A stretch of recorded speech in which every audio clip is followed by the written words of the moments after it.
Only thing with PLA, don't print higher than 250 because over 250 degrees, PLA starts crystallizing and it's going to block up your nozzle like you can't believe. You might as well throw the nozzle away. So just to demonstrate, I printed a couple of heat towers here just to test, and I wrote on here which printer. I did it on different printers with different filaments at different temperatures. So once again, I have the orange normal standard PLA, the white Hyper PLA Plus, and then the gray normal standard PLA.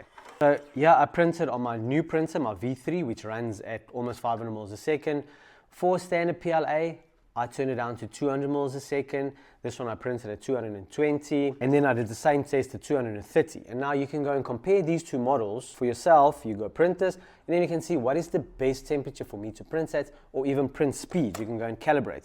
I did the same thing with the Hyper PLA Plus, which I also printed at 200, just to have a baseline and see what is the difference between the Hyper and the normal PLA at the same speed and same temperature. The Hyper is a lot cleaner, neater print at the same temperature and the same speed.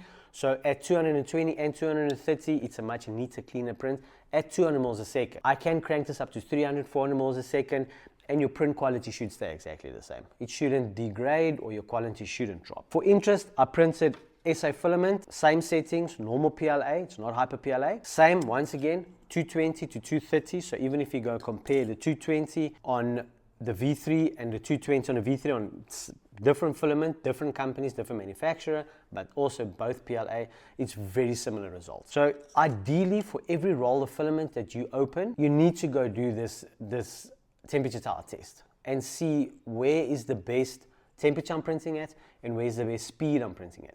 And ideally, if you're fine-tuning a filament like this, if you want really neat quality prints, change one setting at a time. Don't change speed and temperature at the same time. Change one variable at a time and look at this print. Like this on the V3, I think prints 8 minutes or 10 minutes. So it's a very quick turnaround.